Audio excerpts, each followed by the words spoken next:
প্রোটোজোয়ান্সে কি বলছেন আছে হেটেরোট্রপিক, এরা কিন্তু পরভোজী প্রকৃতির হয়ে থাকে, আর কি প্রিডেটর অথবা প্যারাসিটিক হয়ে থাকে। এরা কিন্তু শিকারী জীবীও হতে পারে, আবার কিন্তু তার কিন্তু পরজীবীও হতে পারে। আর কি একটা মজার পয়েন্ট হলো প্রাইমেটিভ রিলেটিভস অফ অ্যানিমালস, এরা কিন্তু আদি পূর্বপুরুষ বলা হয় প্রাণীদেরকে, বুঝতে পারছো?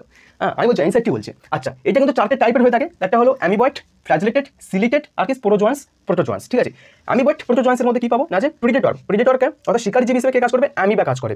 তাদের মধ্যে কি থাকে সুডোপোডিয়া থাকে, যেটা কিন্তু আমরা ফলস ফিট নামে জানি, অর্থাৎ সুডোপোডিয়াতে ক্ষণপথ থাকে। ঠিক আছে, অ্যামিবার ক্ষেত্রে। আরেকটা হলো প্যারাসিটিক হিসেবে কে কাজ করবে, অ্যান্টামিবা, যেটা আমরা জানি অ্যান্টামিবা হিস্টোলাইটিকা, তাই না? তো এই অ্যান্টামিবা কিন্তু প্যারাসিটিক হিসেবে কাজ করবে, ঠিক আছে, পরজীবী হিসেবে কাজ করবে।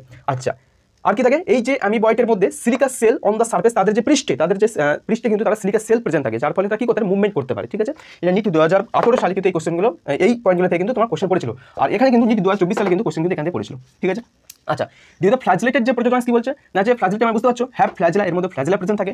আর যেটা তোমার ইম্পর্টেন্ট হলো ট্রাইপনোসোমা, এই ট্রাইপনোসোমা কি না যে এই স্লিপিং সিকনেস ডিজিজ, যে ঘুম রোগ, এই ঘুম রোগ যে তৈরির জন্য দায়ী হলো এই ট্রাইপনোসোমা। হ্যাঁ, এটা প্রোটোজোয়ান্সের নাম, ট্রাইপনোসোমা ইম্পর্টেন্ট।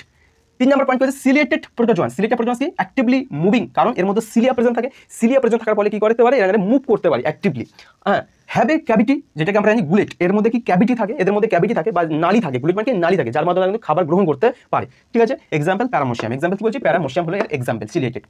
4 নম্বর পয়েন্ট হলো স্পোরোজোয়ান্স প্রোটোজোয়ান্স। প্রোটোজোয়ান্সের মধ্যে কি প্লাজমোডিয়াম ভাইবক্স, তোমরা সবাই জানো প্লাজমোডিয়াম ভাইবক্স। আমরা যখন যে হিউম্যান হেলথ অ্যান্ড ডিজিজ সেখানে আমরা পড়বো, এই পুরো লাইফ সাইকেলটা পড়বো প্লাজমোডিয়ামে। তো এখানে কি হচ্ছে প্লাজমোডিয়াম স্পোরোজোয়ান্সের তার এক্সাম্পল হলো প্লাজমোডিয়াম, যেটা কিন্তু ম্যালেরিয়া প্যারাসিটিক, সেই ম্যালেরিয়া প্যারাসাইটের জন্য দায়ী হলো প্লাজমোডিয়াম।